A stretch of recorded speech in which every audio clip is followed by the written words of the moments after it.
Taking a daily look at the biggest stories in Denver sports and interacting live with you, the Coffee Break fam. So sit back, relax, grab a cup of joe, and enjoy your coffee break. Here's your host, Rachel V. Hill. Happy Wednesday, Colorado. It is hump day. You're halfway there, and I think we're going to make it. But until we do, there's plenty of sports news to get into. So I will waste no time and bring in my guest, Scrappy Will Petersen, here to break it all down for me. Will, how are you, man? I am great, Richie. How are you? Doing great. Well, there's a lot to get into today, but I do want to start because I haven't had a chance to talk to you about it. Aaron Gordon gets his extension. The core four for the Nuggets is locked in, and we are ready to go through at least the 2026-2027 season. MPJ will be the next one up. Will, were you one of the people who was of the mind when Jamal Murray got his extension that might spell the end of Aaron Gordon here in Denver? Yeah, I mean, I certainly was nervous about it, right? Because, Richie, this summer we heard so much about aprons that if I never have to hear about aprons ever again, I'm good. But I think the lesson here is maybe the Avalanche should take lessons about getting your star players done 72 hours before a season begins. I mean, there are all kinds of Shams Charania now that Woj is no longer in the game. I know, it's going to be weird. I know, alerts that you want to see. I think that was number one on the wish list for all Nuggets fans, right? Losing KCP and Bruce Brown hurt. But I do think Russell Westbrook and Dario Saric can be the best bench Nikola Jokic has ever played in Denver. And locking up AG was just such a monumental – there was actually good news to feel about. Because even when Jamal got extended, Richie – it didn't feel like good news. It just sort of felt like inevitable news, like they had to do it. This is the first time in a long time it's felt like we got good Nuggets news, and I think that's huge going into a season in which, let's be honest, some of the national media is a little down on Denver. This was a nice bump to the team before their season gets started tomorrow night. Yeah, absolutely. I think with the Jamal extension, there was this inevitability to it. I think some of the buzz around him in a negative way is self-inflicted a lot of the time. I think he enjoys being the heel and, kind of feeling like we're all up in his mentions and up in his feelings and whatever. But and then you had the Olympics that was just brutal for Jamal and that kind of coming off of it before the extension. Whereas it was the polar opposite for AG. One, Aaron Gordon's like one of the most beloved athletes in this state. And two, we all thought he should have been an Olympian, and he wasn't. He was almost like the Olympic snub. So I don't think anybody was, or at least if they were, it was a vocal minority of Nuggets fans who were okay with AG leaving or not excited about him getting an extension. And I think that one of I will raise my hand as a bias that I'm about as big of an Aaron Gordon stan and defender as it gets, even though it cost me Gary Harris, my guy, as a part of that process. That was a great trade, Richie. That was a great trade. It was a fantastic trade because in a lot of ways it felt like Gary Harris was like Mr. Nugget, when he was here, and especially with the interactions he'd get in the stadium. I can still hear the for one, two, but Aaron Gordon has totally embodied that. I mean, even before they won a championship, he's just like that glue guy, that hard hat and lunch pail. That's how I used to describe him yesterday. I think Aaron Gordon's one of the few hard hat and lunch pail guys left in the NBA where his assignment and what you need him to do and dig out of his bag can change from game to game in a series, from week to week during a season. It's, hey, we need you to go out and get 27 because Michael Porter Jr. is cold as ice and, our bench is unreliable and Jokic needs some help. And then the next week it's, hey, we just need you to get in the paint and lock down, Rudy Gobert or Karl Anthony Towns or whatever it is. And then all the way up through the championship run when he's parading shirtless through the streets of downtown Denver, with a crowd of people following him. I just couldn't be happier. How do you think, now that Aaron Gordon's locked in and you have this core four, how does that impact your realistic expectations for the Nuggets this season? Are we still championship or bust, or is there still a lot of pieces figuring out with the bench and all of that? No, it's a good question, and it's a fair question. To me, though, it is championship or bust because Nikola Jokic is still in his prime. And anytime you have the best player on earth in any sport, you should be trying to win a championship. That should be the expectation. And we've talked about this a little bit before, but you get one title in sports, that's cool. That's great, right? Like Nathan McKinnon getting his first, Nikola Jokic getting his first, that was huge. but you don't want it to feel like a one-off. You don't want it to feel like a footnote. Like that Toronto Raptors title 5 years ago. Yeah. That is the ultimate footnote. You don't want the Nuggets to get grouped into that category. I think Giannis is sort of fighting the same thing in Milwaukee. Feels like he needs a second one for validation. And as long as you have Jokic and you have Aaron Gordon and Jamal Murray and Michael Porter Jr., you're a contender. Now, are things going to have to go differently in the playoffs? Of course they are. First of all, you can't dig yourself 2-0 holes at home. That's just inexcusable. Yeah. And then you can't blow a 20-point lead in Game 7 at home. But is there anyone in the West that you look at today and you go, oh my gosh, Nuggets just can't beat them in a 7-game series? And I know everyone says OKC, and that's a trendy pick. OKC is still very young. There are still going to be growing pains there. I'm not saying that the Nuggets have beat them in 5, but would it shock anyone if the Nuggets and Thunder played an epic classic in the second round or Western Conference Finals and Denver came out on top? It wouldn't shock me. So as long as you have Jokic and as long as there's no absolute juggernaut in the West, there's very good teams in the West, don't get me wrong, but there's no team I'm completely and totally scared of. Yeah, I do think the expectation should be a championship. And yeah, Boston's great, but if you get to the NBA Finals, anything can happen. And we do know the Nuggets have matched up historically well with the Celtics. Yeah, and I'll agree with you. I think that the West is definitely stronger than the East when you look at, but I think they're top heavy in a sense of there are a lot of really good and even great level teams in the West, but there's not one that's so drastically far above the others like you saw when LeBron was in Miami and he would just cruise through the East every year and there was no shot. Or frankly, like Boston has done in several times in the last 5-6 years or so.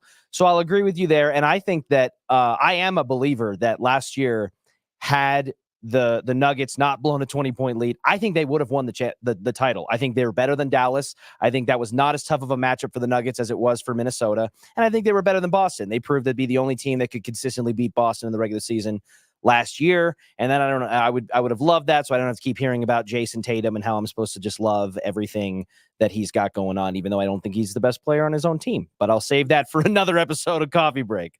I will say that I am a little nervous. Not that I'm buying into, because nationally you can tell the hype is cooling on the Nuggets. I mean, you and I talked about that article. You wrote about it at denversports.com with the anonymous polls with all the GMs and players. And it's like, Jokic is the best international player. He's the best passer. He's the highest IQ player, but he's third in the MVP behind another international player, So it's like, you can tell there's a little bit of Nuggets fatigue nationally as they've earned by falling short of the expectations, the lofty ones that they're there.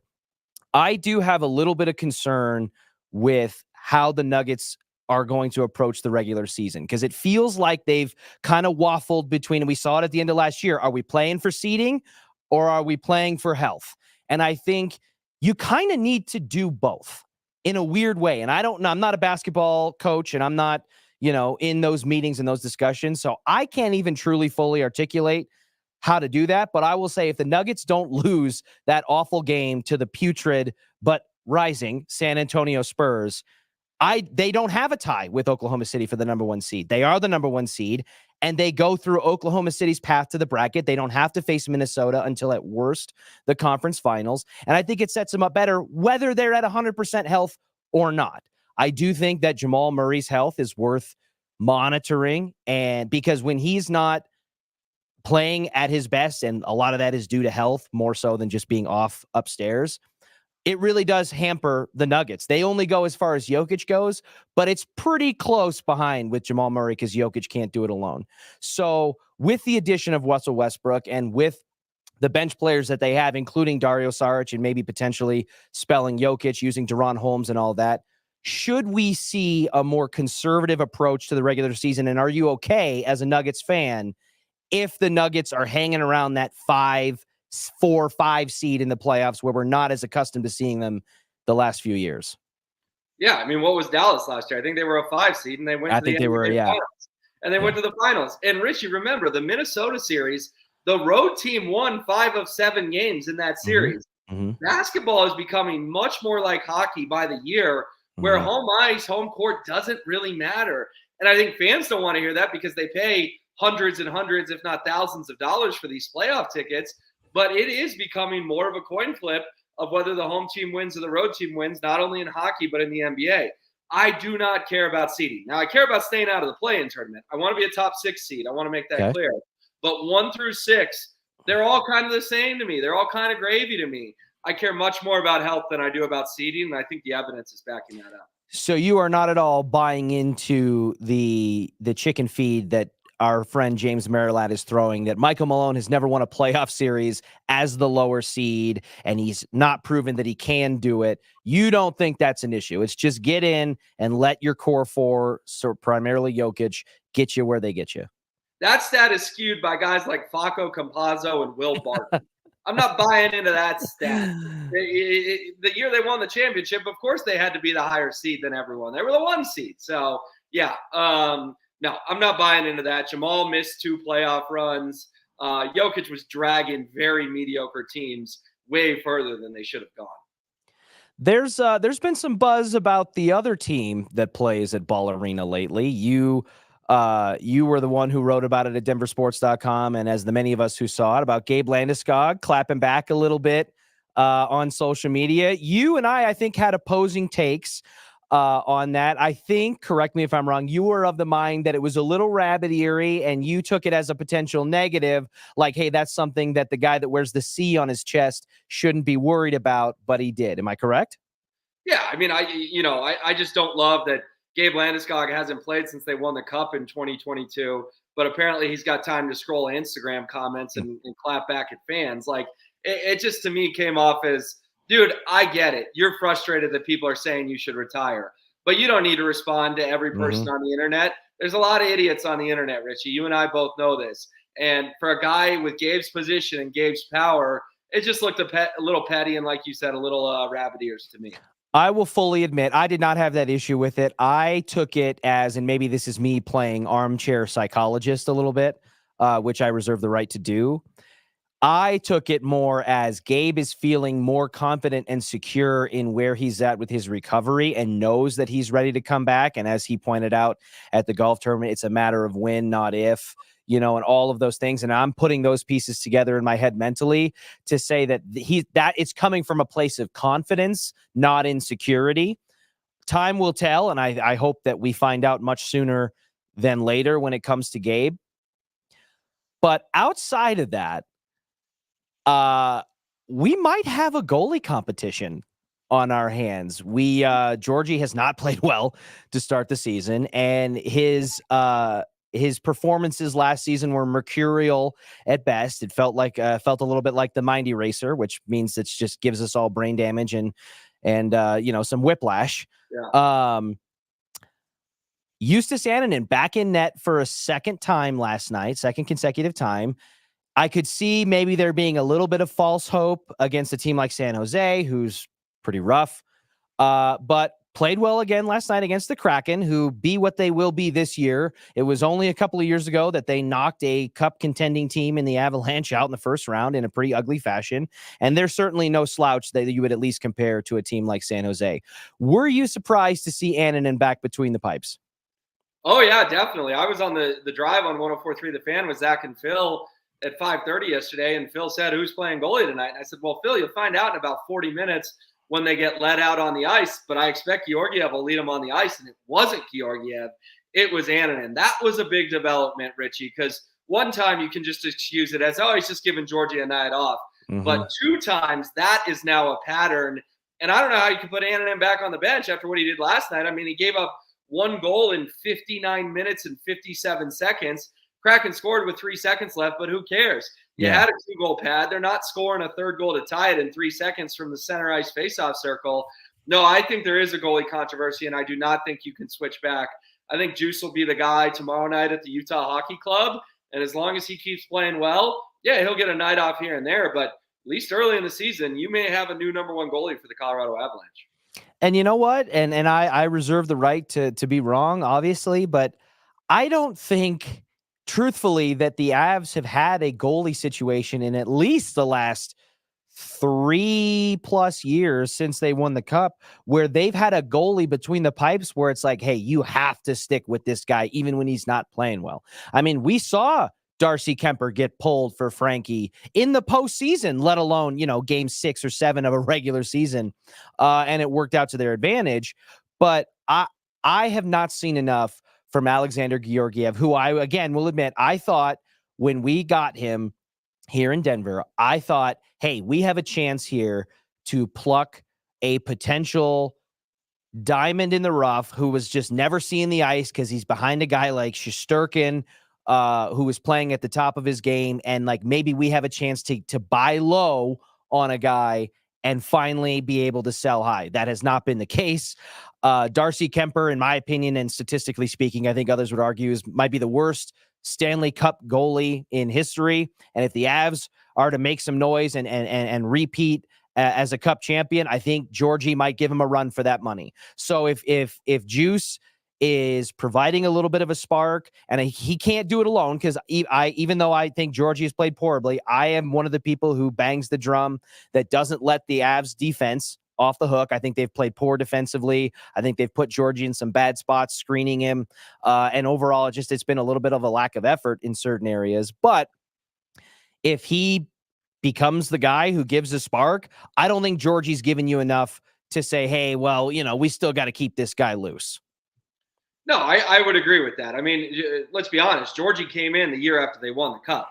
I still think there's a level of awkwardness that he's one of the guys in the locker room that's part of the core, but doesn't have the ring. He didn't go through the year they all went through together in 2022. A lot of guys have come and gone, obviously, since. But specifically at goalie, I think Nathan MacKinnon, Cale Makar, Mikko Rantanen, Landeskog, Lehkonen, Taves, they're kind of looking around like, dude, Darcy wasn't great for us and we won the Cup. No one's asking you to be spectacular. You just can't be terrible. So I do think there's an element of awkwardness there too. And I assume we're moving on from the Avs soon, but I just got to get this off my chest, Richie. Booing Cale Makar last night is so lame.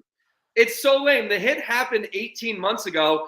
I went back and rewatched it. Remember, Cale thought the puck was still in play and there had not been a whistle. Okay, and he got suspended for it, and he wasn't happy about the suspension. But Seattle fans, that's just the lamest thing ever. Like, I wish we could say, oh, we'll see you on the court on Thursday, but your basketball team got taken from you. So apparently you can just go hold grudges for 18 months that are stupid grudges in the first place. But classless by the Kraken fans. Yeah, and listen, while we're digging up things that happened 18 months ago, wasn't it the Kraken's beloved captain who broke all players' neck up against the boards in that same series, basically? Broke Andrew Cogliano's neck. Yeah. So yeah, can we boo for that 2 years later, or can we just say, hey, it was bad at the time, we've moved on and let it go? Especially for a player like Cale Makar, who might be the nicest guy that I've ever interacted with. So. Totally. It just looks so petty and weak on Seattle's part. So I'll agree with you there. We'll see if Annunen can become the latest in a storied history of Annins to perform well for the Avs. You got MacKinnon, Rantanen, Lehkonen, now Annunen. We will see if that trend continues. On the way out, because I would feel it would be an injustice to not bring it up. Because we talk about them so little, because they give us few moments to. But the Colorado Rockies made headlines in the most Rockies way possible when our buddy Patrick Saunders put it out there that coming off of a second straight 100-plus loss season, where we're about to watch the two of the three biggest payrolls in the sport square off in what I think is going to be the most epic World Series of my lifetime, the Rockies are going to pinch pennies. We're cutting back. It's no more free sodas in the vending machine. And, we might see some familiar faces shipped off in salary dumps. What was the first thing that hit your mind when your eyes read that headline from Patrick Saunders? Well, it was disappointing because I went to, 4 or 5 games this year, and every game there was like 50,000 people at. Like, why is Dick Monfort going on a budget all of a sudden? It's not my problem that you can't spend your money wisely, but you're still making money with your party deck and your $18 margaritas and your 40 to 50,000 people crowds at most home games. So, yeah, it's just disappointing because the misconception, you know this, Richie, has been that Dick Monfort is cheap. He's not cheap. He just doesn't spend money correctly. The Rockies consistently have a middle-of-the-road payroll in Major League Baseball, which is fine for a market like Denver. But to all of a sudden cut back, now Dick Monfort may earn that cheap label, and that would be disappointing because, Dick, if you're not going to spend money and you certainly don't know how to spend it wisely, please just sell the team. I'm begging you. All of Rockies fans are begging you. Denver can be a great baseball town. Unfortunately, you can't fire an owner as much as we all would like to. Yeah, there's certainly nothing that we can do about it as fans, and there's nothing that the league could really or would want to do because they're doing just fine by the, bureaucratic standards of the MLB owners and the league itself. So, yeah, I don't know. You went to 4 or 5 games. I live right down the street from the ballpark. I certainly was there for a few, but I'm starting to feel a little bit thankful that I don't have like a Ryan McMahon jersey or things like that, because I'm starting to think you might see those on clearance racks pretty soon. Yeah, you could. I mean, the biggest thing is they got to find a way to get out of the Chris Bryant contract. So if you have to trade someone like McMahon to get someone to take on Bryant, I don't know. I mean, the only untouchable guy is Tovar, maybe Brenton Doyle as well. But other than those two, Nolan Jones came way back to earth this past year. So I don't know. We'll have to see. But yeah, McMahon may be gone, but Richie, the best thing that Chris Bryant could do for the future of the Rockies is retire. And I know we have that conversation with Gabe Landeskog. I think Landy's coming back, but the best thing that Chris Bryant could do would be call it a career. Well, I will officially be on watch to see if Chris Bryant jumps in the comments in the mentions here below after your comment there. I agree with you. And I think Chris Bryant, real quick on the way out, because I know we got to go. Is Chris Bryant on the Mount Rushmore of bad Colorado sports contracts? Or is there just, because there's been a lot. Don't get me wrong. I mean, Russell Wilson's got to be up there. Ian Desmond. I actually said that. I was like, you know what? Somewhere after watching the way Chris Bryant's, like Ian Desmond probably just feels a little bit of weight off his shoulders. Like he's got a little bit more pep in his step of like, oh, somebody overwrote me. Then they're going to stop talking about me. And it's all about Chris Bryant. Who was the Broncos right tackle, Richie, that played like 10 snaps? Juwan James. He's on there too. Juwan James it was an Ocean's 11 level heist what Juwan James was able to do to the Denver Broncos, and has kind of since done. I think he did something similar with the Baltimore Ravens. I think he collected a bunch of money from them in free agency. Well, Will, we've got so much we could get into. I'll cut it off here for today. Thank you so much for joining me. We'll keep an eye on everything you got going at denversports.com. Mile High Hockey Podcast coming out twice a week. Next episode coming soon. So thank you very much and have a great rest of your day. Yeah, you too, Richie. Take care, man. Cheers.